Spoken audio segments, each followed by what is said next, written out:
Good evening, friends. We are Draft for Upside. It is 7:40 p.m. Thursday night. We're coming a little early. We want to talk a little bit about the Thursday night football game. And just for those keeping score at home, we're going to move this to Wednesday night starting next week. So keep an eye out for that. I am Johnny Danger. You can find me at Tipsy Pick DFS on Twitter. With me, my good man, Brewery Mark at Brewery Mark on Twitter, and Mr. Christopher Emmerich at Emmerich D4U on Twitter. How are you, gentlemen, tonight? Great. Yeah, thumbs up. Doing good. We got a 2-day countdown to Mr. Emmerich's wedding. Congratulations, my friend. Oh, thank you. Yeah, I like it. And Mark looks fresh and clean over there. Look at that. Took a shower and everything for us tonight. I did. I did not do that. You're on your own there. I just gotta get my hair cut. It's way too long. I like it. I am drinking the dihydrogen monoxide this evening. Anything more exciting out of you two? I've got a rookie card right here from Aspen Brewery. Very nice. And then I will be going into a triple orange starfish, 12% triple IPA afterwards. That sounds good. Mark, you finally ran out of Blake's, huh? I did. I had to save the rest for my wife, so Ah. I'm on the good old Founders all day. Oh, throwback. Yeah. Stand by. I absolutely love it. Mark, what are you doing Saturday? I might swing by and grab that drill and things from you. I will be here. I took all my DK winnings, and I have a contractors coming out working all day Saturday, so I will be here. Well, I might come out and join you for a beer around lunchtime. How's that? That's fine with me. All right. We'll see you then. All right, let's move on, guys. We have a little over half an hour till Thursday night locks in and gets ready to rumble. We have been having fun doing showdowns. Mark had a nice takedown. What is that now? A week and a half ago. And we've been getting a little deeper into that. I know that Chris wanted to jump on and talk about it a little bit too. I've done a little bit of research, put a few more lineups than normal because we're going to be sitting here talking about it. So where do we begin?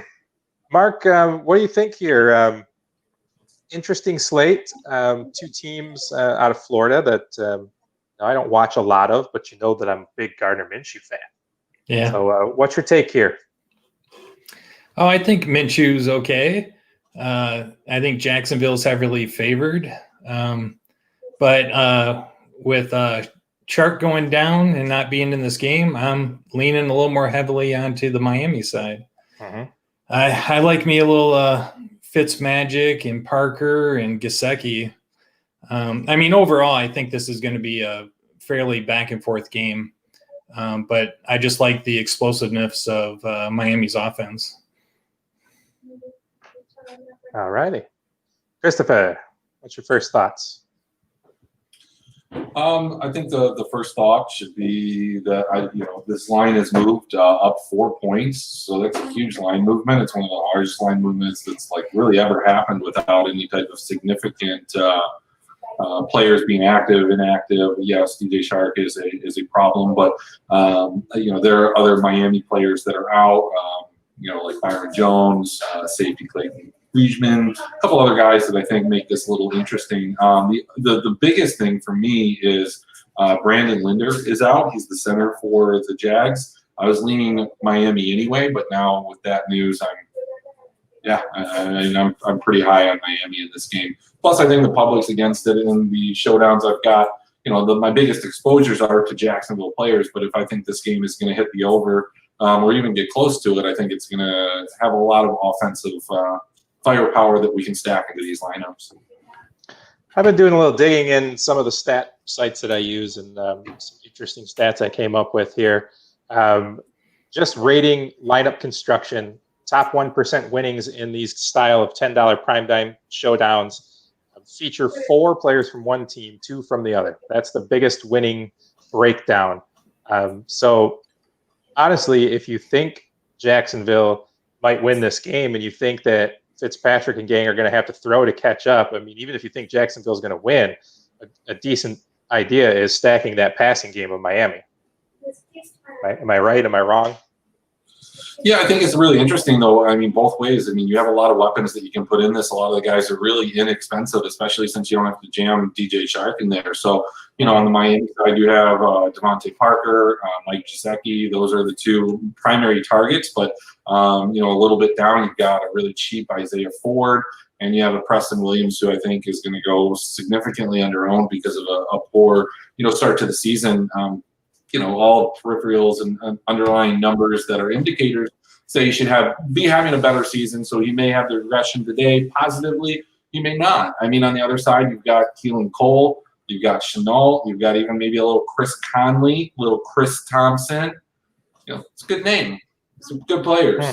Good all these guys in my Chris lineup from last weekend. Yeah, absolutely. So, I mean, and then you have two quarterbacks that, despite his start, it's still his second year with Minshew.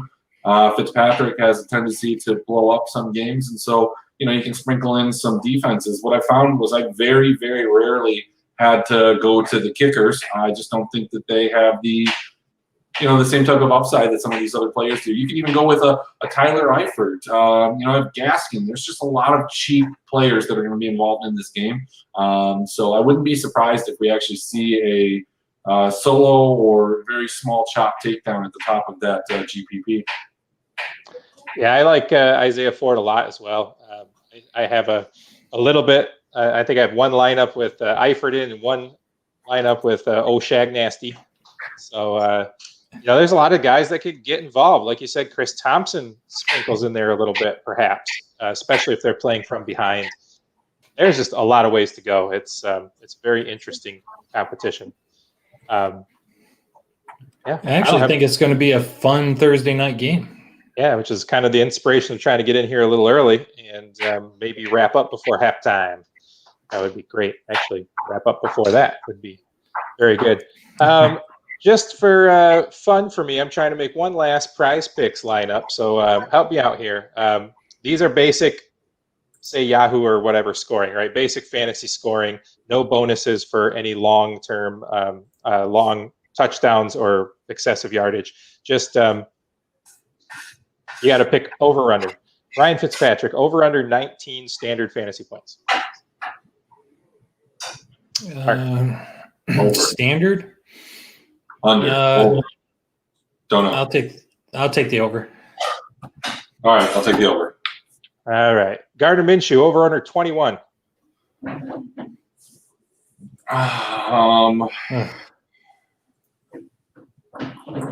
Under. I'm gonna go over. Myles Gaskin, over under 11. Under. James Robinson, over under 16.2. Under. Devontae Parker, over under 14. Over.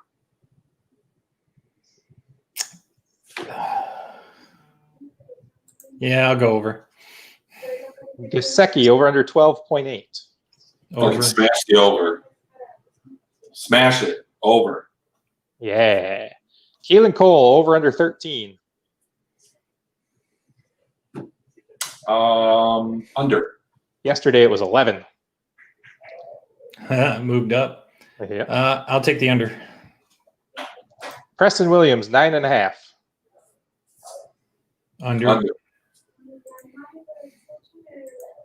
Chenault, 12.4. Over. Yeah, over. And the last one, nope, that's it. The rest are kickers and tacklers, and I don't care about any of those. Just curious. All right. Thanks, guys. Thanks for the input. No problem. All right. We're going to put a consensus pick play in here for us for these old prizepicks.com. Lots of fun. All right. Shall we move into the main slate on DraftKings? Let's do it. All right. I'm going to start out San Francisco heading to the Giants. San Francisco, a 4-point favorite. 41.5, the over-under.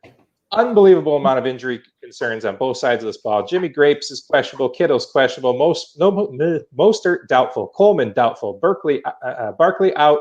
Shepard out. It's going to be a crazy game of backups for the 49ers, at least. I don't mind the 49ers being on the East Coast because they played the Jets last week, stayed over there. So, the West Coast to East Coast travel is not a factor. I'm actually not even all that. Virginia, though. They stayed in West Virginia. I mean, Right. West Virginia, not a lot to do there. Good. Maybe they focused on football. I'm not terribly worried about the 49ers run game. I mean, they have proven over with Shanahan. It doesn't matter who's back there. They run the ball well. So McKinnon's going to be the obvious target there for people looking for that season long. I actually like Jeff Wilson as well to sprinkle in there. I don't think McKinnon really can handle the full load. So Jeff Wilson Jr. also a target of mine. Might see some tipsy picks with one or both of those guys. A really opportunity for Brandon Ayuk to show what the rookie can do against this kind of weak Giants defense. And then, of course, Devontae Freeman signing there. Probably not a big factor week one. Mark, what do you think about this game? I don't really have much of a thought on this game. Yeah, go ahead, Chris. Go ahead. I can't even think about what I want to say with this game. This is going to be something that we haven't done very much this year, but we did it a lot last year. So, people that are returning listeners, viewers will enjoy this. But let's just move past it. I mean, outside of Slayton, I don't think I really have any interest, and that's just a deep GPP kind of play, and I doubt I'll ever click on his name in this scenario. So I'm just not interested. Low total, bad teams. Yeah, no thanks. Yeah, there's going to be some tipsy picks out of this game, so I'll be covering that at another point in the week. So I agree. Shall we move on? Let's go to Chicago, heading to Atlanta. 47.5 over under here. Atlanta is a 3-point favorite. Of course, Julio probably will play. I own Julio in a couple of leagues, and man, if it was up to me, I'd have that boy sit. I don't think that he needs to play this week. I think they can handle the Bears, and I would really love for him to sit. But that's not Julio's style. He's probably going to be out there and play. Statistically speaking, Allen Robinson will have the best matchup on paper of the week. Are we going back at Robinson again, even though he's kind of let us down in the first 2 weeks, Chris? Yeah, absolutely. I love Allen Robinson in this scenario. I think half the balls that have been thrown to him have been deemed uncatchable. And that's, it's just not going to change until they make a change with Trubisky. But yeah, this is a scenario where he should light it up. And if he doesn't, then, it's tough. Even last year, Robinson, despite a heavy target load, had games where he kind of just disappeared. I don't think it was his fault. Again, it's who's throwing him the balls that he's being thrown. This is a scenario where he should smash. It's a great price. I think he'll still be popular, but yeah, I mean, I like Allen Robinson here. Probably I think the only person that I'm looking at on this side of the ball. Yeah, I can totally agree with that. Mark, last week you absolutely nailed it, saying Ridley and Gage. You were all over those two. Are you back at him again? It's probably the best cornerback crew that they've fought against. Atlanta is the last 2 weeks. Will it slow them down enough? Yeah, no, I'm going back with Ridley and Gage. I still think they'll focus on shutting Julio down, which opens those two up for more receptions and more yardage. And Matt Ryan's got a really good rapport with Calvin Ridley right now, and he is running routes just ungodly. So, yeah, I'm going right back at him. And if Julio ends up sitting, any interest in Gurley in this game? No, I really don't have any interest in Gurley at all. Right on. I'm with you. I like Ridley. I like Gage. I like Robinson. I don't think I have anything to dissent or continue on. So we move along. All right. Los Angeles Rams heading to Buffalo. 47.5 over under. 2.5-point favorites are the Buffalo Bills as of this afternoon. A few injury concerns there as well. Zach Moss and John Brown were both very limited. Knox might be out with a concussion. These are two undefeated teams. I don't know if I like the Rams here. I think Goff has struggled in his career under pressure. I think the Bills can make pressure. I really like Allen, and I like Singletary out of this game. Mark, what do you think here? Yeah, I mean, I kind of like Goff. I kind of like what Los Angeles has done with the offense this year. Um, it seems a little bit more focused, a little shorter routes, a lot more play action, and it seems to be working for Goff, who I'm not a fan of. But it is in Buffalo. They're traveling across the country. So you have to take that into account. I do love Josh Allen and I love Stephon Diggs. Even though Diggs is going to have his hardest opponent on the corner this week, I don't know. He's one of those guys that I just don't worry about that. And Josh Allen is just throwing the ball like a beast. So I'm going to be all over Buffalo again. Chris. The Rams are 5-0 when traveling over to the East Coast under Sean McVay, so I don't have any concern with that. Darrell Henderson is a guy that I think is going to be super high owned. Same with Malcolm Brown. Well, not super high owned. I shouldn't say that, but I think both of those guys are interesting plays, not together, obviously, for different reasons. There's a lot of difficulty to figure out who to really play on the Rams. But, the numbers say that they should win based off of those historical numbers. It's a 2-point spread, which is basically a pick 'em if they're on the road.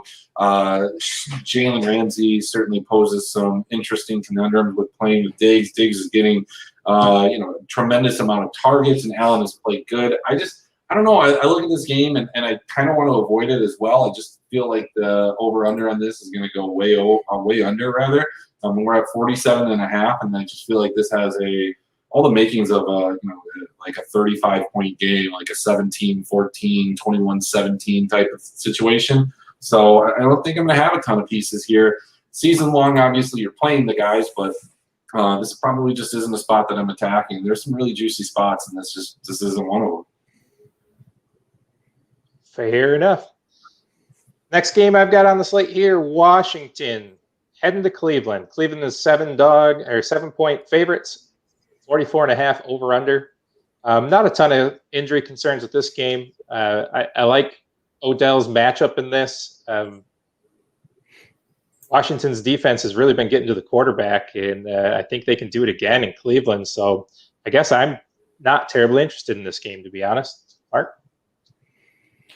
Yeah, I'm not super interested in this game either. But Washington's defense is all built on that line. They will get to the quarterback. And so you have to, do you have a feeling for Baker Mayfield? Can he get it down the field when he's under all that kind of pressure? I don't think so. I think this is going to be a fairly low-scoring, boring game. So it's one I'll probably avoid. Well, guys, we're going to have to play somebody. I mean, we're just avoiding everybody. When it comes to Washington, that line is really good in forcing pressure, and it does kind of raise the question: is how is Baker going to be able to handle that? Washington has given up the 5th most points to quarterbacks so far this season, and part of that is who they played. So they've been the best against running backs, but they played a team last week that really didn't focus on that, and then a team in week 1 against the Eagles that had no interest in getting Boston Scott involved at all. So it's interesting to see how Cleveland rolls out their running backs this week. I think some people will play Chubb based off of a good performance last week. He had a lot of high-value opportunities. And, what we're seeing from Kareem Hunt is a reduction in the passing game role versus last year. So makes it hard to play him. I think playing Odell is certainly playable. And then I think you can also, look at the Washington side. Antonio Gibson had a much, much larger role in the offense last week. People were worried about the week 1 performance with Peyton Barber coming out and stealing these touchdowns, these high-value opportunities. We didn't see as much of that in week 2. J.D. McKissick did not have the targets that he did in week 1. And just the overall market snap share for Gibson was good. So I think he's playable, despite that being a pretty strong spot for Cleveland in terms of their defense. But I'm loving, and this is the first time I'm going to be able to really do it outside of a game stack, because I'm loving Terry McLaurin here. Cleveland's not been good against the pass. They've been bad against wide receivers. Terry McLaurin is a transcendent talent with many nicknames, much like myself. Difference is I've given myself most of those nicknames just in an effort to be cool like you guys and have a cool, fancy name. And then I just come back to my last name. But yeah, Terry McLaurin, that's where I'm looking. I think Logan Thomas is still somebody that you can consider as well. Yeah, my first builds that I've put together for doing research today, I find myself in Logan Thomas zone quite a bit out of that tight end. And of course, if I have him, I'm probably not going Terry. So I have less Terry, but I do love him. All right, next game. We are going to go to Tennessee, heading up to Minnesota. Tennessee is a 2.5-point favorite, 49 over under. Man, I wish that I could be in a scenario where I throw both of these running backs in and just watch them play smash mouth football. I just don't know if the prices can really be had. I mean, I guess you can always make room for them, but man, I would love to see like both these running backs just rip 150-yard games and just pound the ball back and forth. I just love watching both these guys play. If AJ Brown's out, man, I don't know how you can't take Adam Humphries at 3,900. He continues to put up double-digit points for the last 2 weeks and is still under $4,000. Especially if AJ Brown's out again. Thielen, I think, has got a little bit of a tough matchup, but he's very good. I like Cook. On the other side, I like almost everybody in the offense on Tennessee. All right. Yeah, I'm right along the same lines as you. Humphreys is a great play at that price, especially if AJ Brown's out. You could even play him as a good discount pick. My big question here is, does Tennessee get back to the running game, or do they continue to have Tannehill throw? Tannehill's not throwing for a ton of yardage, but man, they get down to the red zone, he's throwing touchdowns. They're not running the ball in. Part of that's competition they played, but still, it feels like Derrick Henry has been underused so far this season. Otherwise, I agree. I'll probably stack this with Tennessee and run it back with either Thielen or Cook, depending on the build and who I can fit in. Christopher. Yeah, I wouldn't say that they're getting away from the run. I think they ran the ball last week more than they even passed it, but certainly you're going against the secondary that's had significant problems so far this year in Minnesota, so you want to attack that. So Adam Humphries, Corey Davis are both very playable. It'd be nice to have A.J. Brown in. I think that's an obvious spot. I don't have any worries about Derrick Henry. Again, it's just like last week. I think that when you're playing multiple lineups and you think it's a good spot for Tennessee, they're going to find a way to score, and it's going to be one or the other. It's just you're either playing Tannehill with his pass catchers or you're playing Derrick Henry. They don't correlate very well with each other. And as such, you play one or you play the other. My best lineups last week were Ryan Tannehill stacks. My cash game lineup, or what would have been my cash game lineup. I don't play cash games, but if I did, the one that I played in our seasonal league, that would have been my cash game lineup, and that one ended up having Derrick Henry. And honestly, he was. I wish my Ryan Tannehill lineup didn't do good. I wish Derrick Henry did good, because then that line would have smashed, and I might have won some money. It might have been good. I could really use it. Like it, yeah. I really like this game. I think it's going to be either stacks or pieces of this is going to end up in a lot of my lineups. Moving on, the Las Vegas Raiders heading to New England, 47.5 over under. New England favored by 5.5. I don't know, man. I mean, Waller's dinged up. Basically every wide receiver Vegas has is dinged up. Jacobs got dinged up. The New England D still looks really good. I think personally this is a good candidate for the under of that 47.5. I like New England's defense and DFS. I mean, Cam's been just their solo running game. White didn't play last week. He might not be back for this week. I think Edelman's an awesome spot here against the Raiders D. But I think this is going to be a slower, lower scoring game, because I don't know if the Raiders can field a whole team through this whole thing with how much they've been getting dinged up. Mark, did you like what you see out of the Raiders on, was it Sunday Night Football when we watched them? Yeah, they looked okay, but it was the typical Saints on the road let everybody down. They're terrible on the road. They just never play good on the road, no matter what they do. And I mean, Carr played one of his better games, but I don't know. The Saints just looked horrible. I don't think the Raiders are going to be able to keep up in this game. It's going to be a slow-moving game. I think Belichick's going to slow them down. I think we'll get back to a little more running, especially if White's back in or not. And, Edelman's okay. He needs to score some touchdowns for me to play him a little bit more. I'll definitely have him in at least one stack. Oh, apparently Belichick's only plan from the 5-yard line is having Cam run. Yeah, exactly. And that's where I was going, is the one player in this game I'm definitely going to have somewhere is Cam. Yeah. He's just having a phenomenal season. Chris, could you advocate Cam naked for this, a naked Cam lineup? Always naked Cam. Are you kidding? Got to root for the guy. I mean, never naked. His sense of style is too good. There was a lot of involvement in, not just Edelman, but Harry and Bird. I just don't know if this game is going to be the same thing as last week. And actually, I do. It's not going to be anything like the game against the Seahawks in terms of closeness and all the points that were scored. It's one of those things that it'll be interesting to see what kind of not wide receiver. See, been drinking a little bit here. What kind of running back situation we have in New England. James White, I assume, is going to be back, but I haven't really looked into it.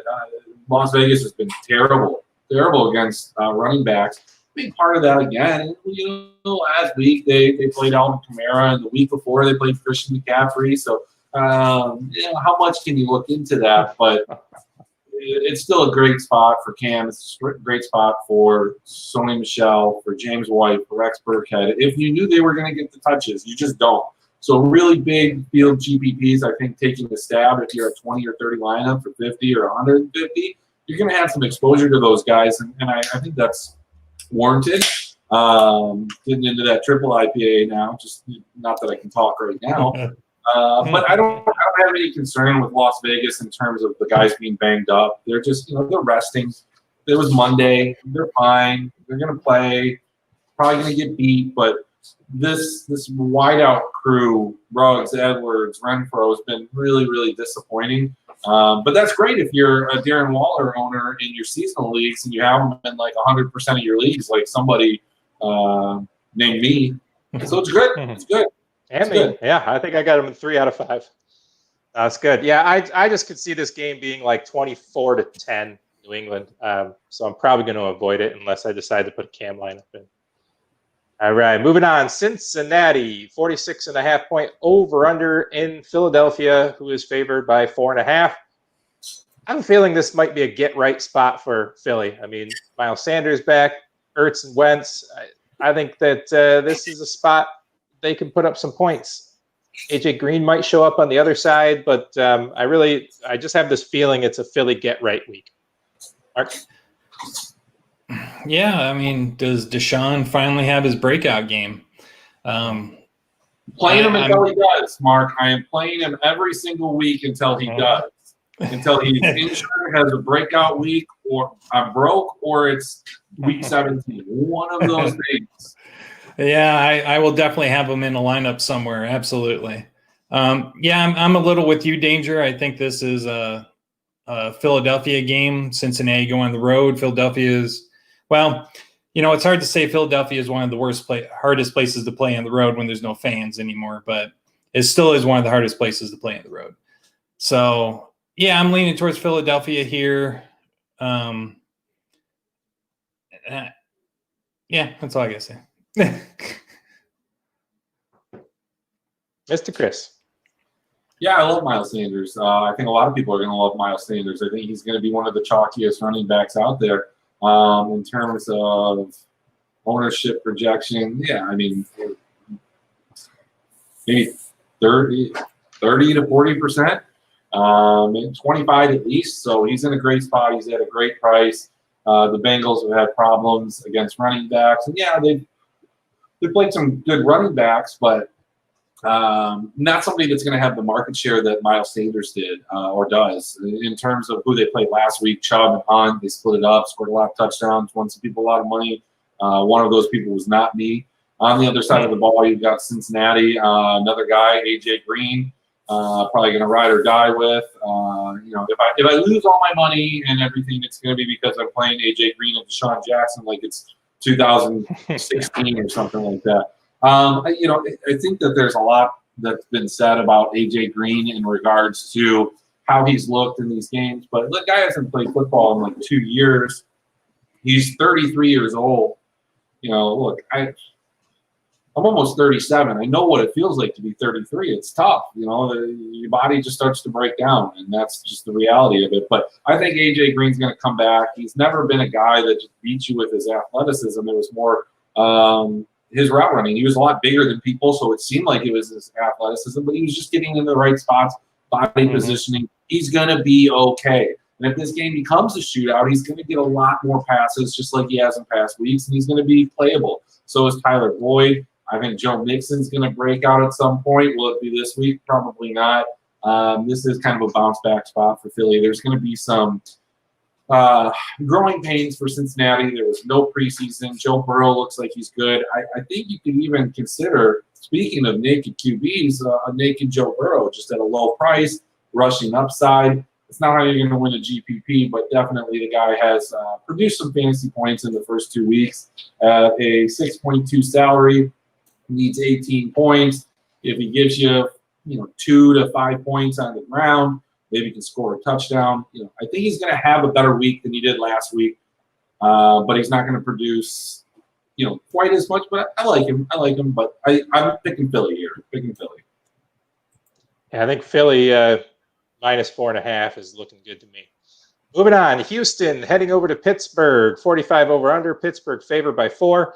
Man, this just was not the start to the season Houston envisioned coming into the year.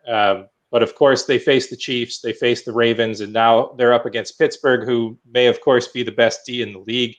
I don't know how much I'm into their players this week, but I tell you, Ben's been looking pretty good. He's been efficient, making good decisions. Deontay Johnson really has stepped up into that number 2 wide receiver role, and Chris has been touting him since preseason. Juju looks good. Number 1 wide receiver. Yeah. Number 1. I like it. I love the DFS attack of Ben, Juju, and Johnson here. I think it'll go a little under-owned, and I'm there with that, man. I like it. Mark? Yeah, I mean, you read my mind. That's exactly where I'm going with this, too. It's all Pittsburgh. I love Deontay Johnson. I love Juju in this situation. I'm a little off the running backs, and I'm definitely off of Houston here. Pittsburgh's defense just looks way too good, and Houston's just not looking that good. So, yeah, I'm right with you. Is it just me, or do you think this team would be better if they just committed to Benny Snell? Yeah, probably. Could be just me. I haven't think that Connor has looked good in the last 6-8 games that I've seen him in. I think Benny Snell looked better when he had week 2 all to himself. I like Benny, man. I got him stashed in a couple lineups. I'm hoping he just takes over at some point. Yeah, Connor's looks slow. Chris? Guys, we inevitably came to that spot. We've got there where, now that we do video, you guys can see the facial reactions that I make sometimes when you say things, because you just kind of just blow my mind. And what about last week and James Conner's 16 rushes for over 100 yards did you not like? This is a guy. Look, I everything that you said about Pittsburgh's passing attack, I totally agree with. I think you can definitely go there. I don't think that it's going to be under-owned. I think Deontay Johnson's going to have massive ownership. So if you are going with the air attack, I think that you do want to stack him, maybe with a little James Washington, maybe with Juju, I don't know, somewhere in that range. And I think you can run it back with Will Fuller. Yes, Houston's offensive outlook in this game is not necessarily something that I want to attack, but Will Fuller has the ability, even in tough situations, to break some things out. Deshaun Watson can get away from a pass rush. Doesn't mean he's going to, but he can and extend that play. So I like running it back with Fuller. But what I kind of like about this game a little bit more is, look, I like James Conner. I prefer the running game here. Houston has been thrashed, not just by a standard running team in the Ravens, but by Hilaire in week 1, ran all over him. James Conner looked good last week, produced well. Yes, let's not remember week 1. Week 1 was bad, but I think week 2 he kind of redeemed himself, and that's where I want to go, where I want to be. I get it, man, but Connor had a 60-yard run, so he had 16 for 106, but he had 15 for 49. So I don't know, man. I just haven't really liked him. I think Snell's better. I think it's a good situation for whichever running back's in there. I just would rather see Snell in there. Benny Snell's not playing, man. He ran the ball 3 times last week. I know he's not playing. I'm just saying I wish that he was. I wish he was the front gunner and not Connor. That's all. But what you're looking at wasn't Connor running bad in that first game. It was the offensive line not blocking well for him. And he didn't have the opportunity to run well in those first couple series that he was out there. Then he got hurt. They held him back, and then Snell comes in, and the line starts to gel. So sometimes you have to look at it. It's not the running back's fault, man. Not him. He's elusive. He has power. I like it. Anyways, moving on. New York Jets heading to Indianapolis. 10.5-point favorites are the Colts.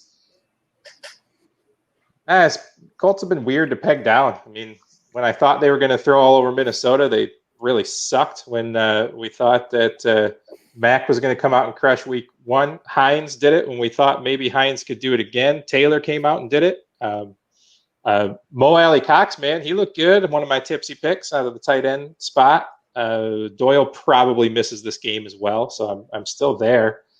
But the Jets, man, I mean, no Bell, no Crowder, no Perriman, a hobbled Hogan. I mean, they basically have Frank Gore and Herndon, and that's about all they have left. Mark, what do you think about this game? Yeah, kind of along the same lines as you. I do like Jonathan Taylor still. I thought he had a good first week as the lead running back. It was rock solid. And, yeah, I'm not going to play anybody on the Jets whatsoever. My big question mark, and I just don't know, I'll get Chris's opinion here, but, what do we do with Phillip Rivers? He should smash in this situation, but he should have smashed last week in this situation. So I don't know what to do with that offense other than play Jonathan Taylor. Yeah, well, so I don't think Phillip Rivers had an opportunity to smash it last week. I think he very well was in a good spot. I don't think there's a problem with him. You're going to run into that. But Taylor just took over that game, and Minnesota wasn't able to do anything to get back into it to a point where they needed to do anything.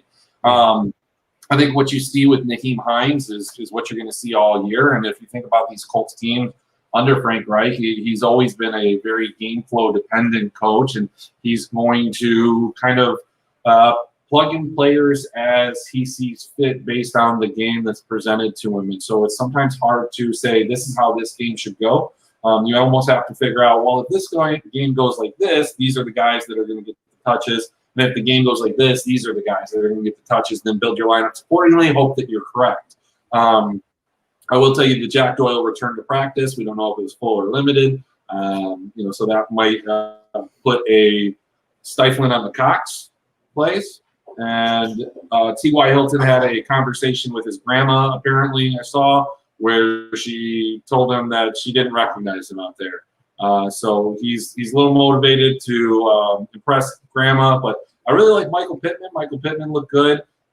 He's going to be the guy that's going to maybe be the primary wide receiver, as Hilton is a little bit older. But 6 targets, 4 receptions, 9 points. He's still only 4K on DraftKings. And even if Doyle misses, Cox is up to almost 4K and makes him a little less attractive. So, big GPP game here. I have no interest in the Jets. The Jets suck. They don't know what they're doing. Adam Gase is quite possibly the worst coach that's maybe ever been in the NFL. I was going to say, I was waiting for you to say the worst coach in the NFL, and I was going to say maybe of the history of the NFL. Yeah. No, I mean, like, Hugh Jackson was terrible, but God, Adam Gase, like, Hugh Jackson got 1 job, or 2 jobs. Gase keeps getting jobs, and he got them quickly. Like, this is an offensive guru here that's had like one of the worst offenses, bottom 5 offense every year that he's been a head coach. He's no worse than or no better than Dan Quinn, a defensive guru who's had one of the worst defenses in the year or in the league every year that he's been in the last couple. Some of these coaches, it's mind-boggling how they continue to have jobs. Matt Patricia is another one that I'm sure we'll get to soon here. I mean, I think the three of us together ought to go in and pitch ourselves as a head coach. I mean, they could pay us a quarter of what they pay the next closest paid head coach, and I think that we'd be happy with that. Yeah, I'd be happy with a quarter. It's fine. Yeah. Quarter, dime, nickel. Yeah. It's all good. All right, moving on. Next game, Carolina heading to Los Angeles to face the Chargers. 6.5-point favorites are the Chargers, 44 over-under. I have this weird, just feeling this game's going to shoot out. What do you think, Mark? Well, who's going to be quarterback for the Chargers? Herbert. That's the question. Yeah, Herbert, which he looked good.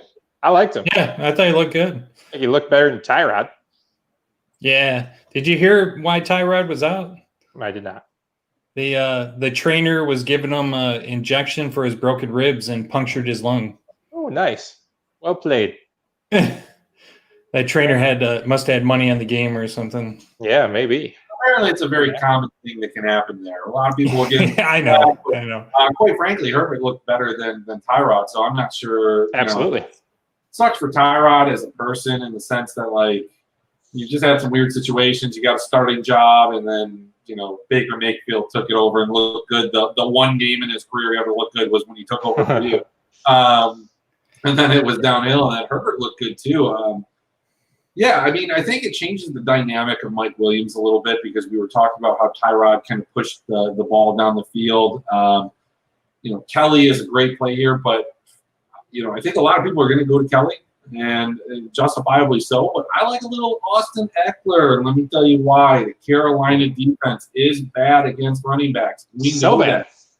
But do you know what they're really bad against? Pass catching running backs. Most catches to running backs in this gigantic 2-game sample size that we're talking about. I like Austin Eckler. I like him as a pivot. I'm back on the Austin Eckler train. I'm flip-flopping. I'm back and forth. I'm a very indecisive Austin Eckler talent. Man, I think actually you take CMC out of their playmaking, and I think that actually really opens up Moore and Anderson. I like this game for a shootout. I like it to easily go over the 44, and I don't know that it'll be a 7-point or more victory for the Chargers yet. I haven't got fully down into it, but I'm thinking game stack in this game. I just have this weird feeling we're going to get a shootout here. Mark, any thoughts? Yeah. No, I agree with both of you. I was looking at Eckler too for the exact reason that Chris brought up, and I'm going to stack the shit out of this game. Yeah, Robbie Anderson's price is just so cheap. That is very aggressive language from Mark there. He's going to have a lot of this. I like it. Any more thoughts here before we move on? Let's move on. Hey, look, man, I told you we try to get done for the Thursday night game, so we're just pumping, okay? We got 3 games left to talk about. Detroit heading to Arizona. This is the second highest over-under on the week with 55-point projected score. 5.5-point favorites are the Cardinals. I haven't heard any news on Galladay. He's going to play. He's going to play. Right now, he's supposed to play. Mm-hmm. I think this game's going to go super high owned. I mean, obviously, we've been on the Murray and Drake and Hopkins bandwagon all year long. I think they're going to put up some awesome numbers, and I think that Stafford and crew are going to put up some serious fourth-quarter garbage time numbers, big time. We're not going to be alone in thinking that, Mark. So I think there's going to be a lot of ownership here. It's a late game. People like the high-scoring late games. But there is another one that's also going to be a high-scoring late game, so it'll be interesting. Is this going to be the shootout everybody thinks it's going to be, Mark? Yes. Detroit can't stop anybody, running or passing. They're terrible. And the news out of Detroit is Patricia and Bob Quinn are done at the bye week. So they're coming in trying to save their jobs. So I think they're going to be passing all over the field. They're going to try to score. They're going to try to prove that they don't have that fourth quarter jinx. And yeah, I see this as a shootout. It's stackable, but like you said, I think this is the game everybody's going to stack. So it's a matter of how to mix it up and get some leverage out of it. It'll certainly be cheaper to stack than the Dallas-Seattle game. Yeah. Chris, what do you think of this game? Look, Kenyon Drake's a great play. A lot of people are going to be on him, but he's a no-brainer here. DeAndre Hopkins is a great play. If you really want to get different, go with Christian Kirk. I do want to tell you that Ryan Fitzpatrick had a magnificent downfield block just a minute ago. Really, really hustling to make a block. You'll love to see it. You'll love to see it. Yeah, I mean, and I think on the Detroit side of things, this is a good spot to target Galladay or even like Jones, in the sense that Galladay is back. And I do want to mention, like, Danger, do you like? I'm gonna have to push news to you. Yeah, I didn't see Galladay. You didn't know about James White until like 4 days after. Like, yeah. I tell you, man, I got a lot going on at Cole Academy over here, man. Hey, look, I get it. I read the news while I get ready for this. I get my news from you two on Thursday nights. So next week it'll be Wednesday nights. I'll be a little bit more prepared for the week. Well, we won't have Thursday injury reports at that point, so you'll be less informed for a period of days. But I like Hawkinson too. I mean, I like all parts of this. I think the way that if you want to be different and you want to game stack this, is stack it with Stafford instead of Murray. But I think that's a mistake too. Murray's going to be a league winner for people this year. He's going to be that Lamar Jackson, that Patrick Mahomes type player from the last 2 years. There's just a lot of reasons to like this and differentiate yourself in other places. Yeah, I like this one. The issue I see here is I could see Arizona opening up a huge lead and then playing safe ball after that. So I like the Detroit side because I like the garbage time out of Detroit. Hey, Chris, turn and look at this moronic play by Jacksonville. Oh, no, I watched it. He caught it. The guy clapped while he's on the ground, and then he just got up and ran for another 10 yards. That's hilarious. Never touched him. All right, 2 more games, guys, and then you can focus on your showdowns. We got Tampa Bay going to Denver. Tampa Bay is a 6-point favorite. Denver's another team all banged up. Tampa Bay may score all 43 points here, just saying. I mean, Sutton's out. Judy is questionable. We got Evans and Godwin back for Brady. Looks like Fournette's kind of picked up the playbook finally. Tampa Bay may shut Denver out, just saying. Yeah, I agree. I don't want any part of that. I think you're going to see – I don't want any part of the Denver offense. The Denver offense is terrible, and it's not totally their fault. Ronald Jones seems to have lost that role based off of one failed handoff from Tom Brady. I don't know if it was his fault or whatnot, but I saw him drop that ball, and I saw my possible winnings drop as well because I knew that that was kind of the end of him. I think Fournette is going to have a bigger role, but they are going to Denver. It's mile high, less oxygen, so maybe Jones plays a little bit more. We don't see Fournette take over that role completely this week, but I think moving forward, that's probably what's going to happen. Also, Bruce Arians is a liar. He fucking lies all the time. And he said Ronald Jones was his guy, but everybody's like, this guy's a liar. We know he's lying. And then always the opposite. Big surprise, he's a liar. So what I kind of expect, if you want to play the narrative that Bruce Arians is a liar, Gronkowski, big game this week. Again, GPP play. This is not a cash play by any means. You want cash plays. You want people that are for sure play Kyler Murray, play Cam, play Kenyon Drake. Those guys are cash plays. But I like other parts of this. If Chris Godwin's back, and I assume he would be. Scotty Miller's still good. Yeah, I mean, I think that's what we're going to see. So I like Gronk in this game as a kind of a flyer. He might get 0. Might happen. Very likely. All right, let's move on, guys. Let's go to the last game so we can get to watching this football game. The highest point total on the board at 55.5. Dallas Cowboys head to Seattle. It's the 2 highest scoring offenses. They're going to face each other this week. So much chalk here. How do we differentiate, and how do I keep myself from having 6 or 7 of these guys in my lineup?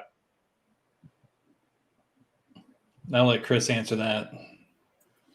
I think Metcalf's going to be the chalky guy. I think Tyler Lockett, you're going to get a little bit reduced ownership. But, yeah, I mean, how can you not like Seattle? And on the other side of Dallas, like do you need to like Dallas? I mean, did Dallas do anything to impress you last week other than come back against a really terrible defensive team?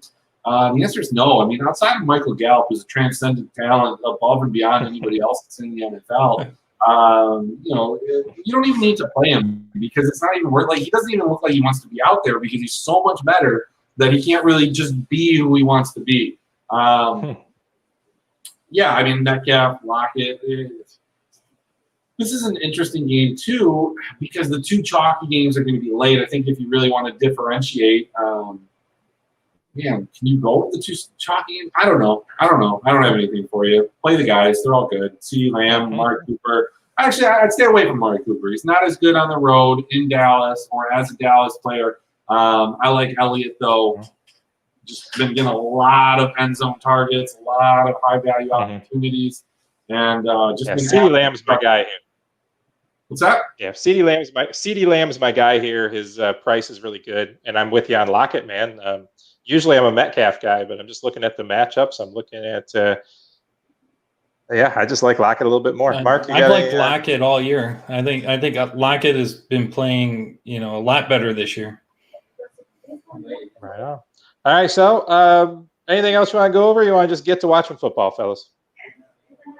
Let's get to watching some football. All right, good luck out there. So Minshew's 90% off, by the way. Oh, nice. Yeah. 90%. 90% by the field, yes, sir. You know, the one that was interesting to me is James Robinson is a 70% ownership. I only had him at like 25, 28. If you think this game's going to be a shootout, which I assume, you know, 5-point line movement indicated, I don't know how James Robinson really fits into that. But, Right. Yeah, I didn't have a lot of Robinson. I swapped a few small shares of Chris Thompson in, but I don't know. Well, anyways, guys, good luck with your showdown lineups. I hope that one of you wins. It won't be me. And we will catch everybody. Take your lineups, I'm assuming. You got a good chance. But, It's hey, your turn. I'll be up at 4 a.m. World's playing start, baby. Let's do it. Hey, man, I've been waking up at like 3:15 every morning, so maybe I'll be on a text feed with you, man. Maybe we should live broadcast. Come on, let's live stream. Mark, set your alarm. All right. I don't know about that. All right, I love it, guys. 5 a.m. for the main slate. That's right. We'll be up. We'll be ready for that. I'm Johnny Danger. With me, Brody Mark and Chris Emmerich. You can catch us at draftforupside.com. You can find our paid content at fantasyfootballblueprint.com. Please check out our Sunday morning 11 a.m. show where you get all the final tidbits to tweak your lineups. Just don't tweak out of the winner like I do. Y'all have a very good night. See ya. See ya.